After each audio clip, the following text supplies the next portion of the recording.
네, 이번엔 미증시 전문가와 함께하는 시간 미증시 인사이트입니다. 오늘은 한국투자증권 명동 PB센터 김호균 팀장과 함께합니다. 어서 오십시오. 네, 안녕하십니까.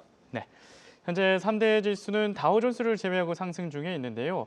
9월 FOMC 이야기를 안 할 수가 없습니다. 네, 예상대로 25bp 인하를 했는데 다만 올해 두 번 더 금리 인하를 할 수 있다는 기대감에 지금 증시에서 환호하는 모습을 보이고 있는데 9월 FOMC 어떻게 보셨습니까? 네, 예상대로 25bp 인하로 나왔고요. 시장 반응은 오늘 말고 어제 발표 직후에는 좀 애매한 느낌이었습니다.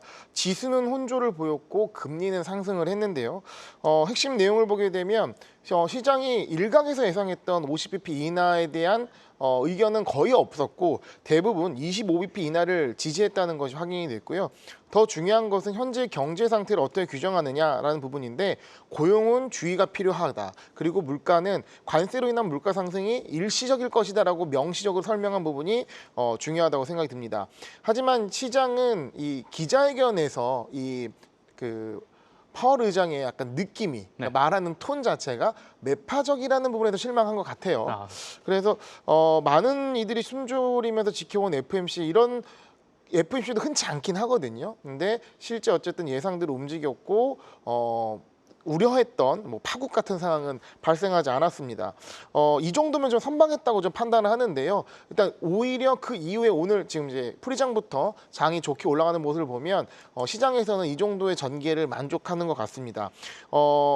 이 파월 입장에서는 약간 자존심을 지키는 듯한 모습의 기자회견을 진행했지만 앞으로의 궤적은 정해질 수밖에 없다. 즉 금리 인하 방향과 트럼프의 압박과 이런 부분 또 사실 관세에 대한 영향보다는 금리 인하로 인한 이 시장의 어떤 상승 방향 이런 어떤 시장의 훈풍 자체가 불고 있기 때문에 증시는 이를 호재로 인식하면서 오늘 상승세를 이어가고 있는 것으로 보여집니다. 네, 9월 FOMC 코멘트까지 남겨주셨습니다. 그럼 바로 첫 번째 이슈로 넘어가 보도록 하겠습니다. 네, 중국 당국에서 엔비디아의 중국 수출용 칩 구매를 막았죠. 그런데 화웨이에선 묶어 쓰는 AI 칩 기술을 공개했습니다. 중국 시장에서 더 이상 엔비디아의 칩이 필요하지 않아진 건가요? 그럼 과도한 해석일 것 같아요. 화웨이 칩도 그렇고 알리바바 칩도 그렇고 의미 있는 결과가 나오긴 하지만 엔비디아 격차는 쫓아올 수 없는 격차가 현재 있다는 부분인 거고 이것이 사실 기업들이 사용할 수 있으면 그리고 구매할 수 있다면 엔비디아 칩을 구매하는 게 제인슨 강이 얘기하는 것처럼 더 이득입니다. 하지만 그럴 수 없는 상황이기 때문에 이런 어려움이 겪는 건데 전일 엔비디아가 좀 하락을 했습니다. 중국 이슈이고 중국의 엔비디아 때리기에 타격을 받은 건데요. 저는 이 부분 자체가 엔비디아의 중국 이슈 자체는 좀 노이즈에 가깝다고 생각을 합니다. 이는 젠슨왕이 지난 실적 발표에서 직접 언급한 부분 때문인데요. 사실 시장에서 기대했던 엔비디아 실적 H20의 수출이 풀리면서 이것이 반영됐을 때 마진도 올라가고 매출 상대 올라가고 봤는데 아예 반영을 안 했거든요. 심지어 다음번 가이던스 반영 안 했습니다. 그 말은 즉슨 중국과 관련된 이슈를 가지고 경영에 영향을 받지 않겠다라는 부분을 천명한 것이고요. 실제로 그러면 그 엔비디아 입장에서는 중국 이슈는 잘 되면 알판 거고 중국이 아니더라도 기업에 대한 수요 그리고 다른 나라들 중동이나 유럽에 대해서 수요가 늘어났을 경우 소버린 AI로 늘어났을 경우 이거에 대한 어떤 실적 기대감으로만 반영해도 충분하다라는 것을 보여주고 있는 상황이거든요. 네. 하지만 또 한편으로는 중국의 최근에 알리바바를 비롯해서 반도체 기업들이 많이 올라오고 있어요. 이는 좀 다르게 봐야 되는 겁니다. 즉 엔비디아가 안 좋고 중국이 좋다는 개념이 아니라 엔비디아를 숏을 때리고 중국을 롱을 때리는 게 아니라 엔비디아는 두고 엔비디아는 자체적으로 보는 상황에서 중국의 반도체 시장 성장 자체를 롱으로 보는 것이 현재 상황을 더 정확히 이해하는 것이 아닌가라는 생각을 해봅니다. 네, 최근에 중국 반도체 시장이 계속해서 성장하고 있기 때문에 엔비디아 숏 관점이 아니라 중국 시장을 좀 더 바라봐야 된다. 네, 중국이 엔비디아를 대체하는 개념이 아니라 중국이 네. 투자를 하고 있기 때문에 해당 기업들이 올라간다. 그 미국 기업이 기존에 올랐던 투자 사이클이 현재 중국에 적용되고 있다고 봐야지 네. 대체되기 때문에 엔비디아가 빠지고 중국 기업이 오른다. 이렇게 보시는 거는 조금 과도한 해석일 것 같습니다. 네. 그리고 한편 개장 전에 소식이 있었죠. 엔비디아가 인텔에 50억 달러 하나로 약 7조 원을 투자하고 PC와 데이터 센터용 칩 공동 개발에 나선다고 발표를 했습니다. 인텔의 주가 소식 이후로 26% 상승 중에 있고 엔비디아도 2% 가까이 상승 중에 있는데 AMD가 4% 가까이 하락하고 있습니다. 이 반도체 시장에 변화가 있는 걸까요?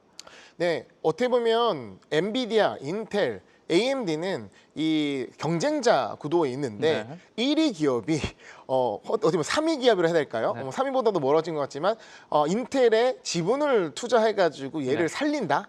당연히 AMD에는 좋지 않은 그림이 전개되는 부분이고요. 어떻게 보면 미국의 트럼프 대통령이 인텔 살리기가 노골적으로 적용된 것으로 보여집니다. 네. 인텔의 입장에서는 나쁘지 않은 딜일 거고요. 엔비디아 입장에서도 주가가 오르고 있는데 이것도 엔비디아 입장에서 결국 나쁘지 않은 어쨌든 그 반도체를 생산하는 네. 부분에 파운드리 부분에 있어서 인텔을 활용할 수 있는 부분은 긍정적으로 볼 수 있기 때문에 엔비디아 직접 나서는 부분이죠. 일관 체제를 워낙 잘하는 기업이니까 이런 부분은 긍정적으로 작용한 것 같습니다. 네. 그러니까 엔비디아 1등 기업이 약간 3, 4, 5위 기업하고 합작을 해서 네. AMD란 2위를 좀 압박하니까 조금 AMD가 빠지고 있다. 결과적인 압박이죠. 사실 1등 기업이 3등 기업의 지분을 인수해서 살려준다? 그것도 미국에서 네. 굉장히 흔치 않은 상황이지만 네. 그런 상황이 현재 발견되고 있는 것 같습니다. 그거는 어떻게 보면은 파운드리 영역, 어떤 분야가 좀 다른 부분이 겹치는 부분도 있지만 다른 분야가 있기 때문에 두 기업의 윈이 되는 전략으로 좀 결정이 된 것이 아닌가 생각을 해봅니다. 네, 인텔 이슈까지 저희가 살펴봤고요. 그리고 메타가 연례 행사에서 디스플레이를 탑재한 스마트 안경을 출시했습니다. 중국에서도 스마트 안경이 계속해서 출시되고 있는데 AI 글래스 시장 앞으로 어떻게 보고 계십니까? 저는 개인적으로는 긍정적으로 보고 있습니다. 메타는 최근에 M7 중에 조금 조용한 모습을 보이고 있는데요. 메타가 AI로 돈을 잘 버는, 즉 광고로 인해서 AI를 통한 광고 효율을 극대화하면 돈을 잘 버는 기업으로 알려져 있고 지금 그 기업의 두 쌍두마차가 말씀하신 AI 글라스와 초지능 연구소인데 AI 글라스 분야에 있어서 이번에 의미 있는 발표를 한 것 같습니다. 근데 타이밍이 절묘한 것이 중국의 샤오미에서 AI 글라스 발표한 거 비슷한 타이밍 했거든요.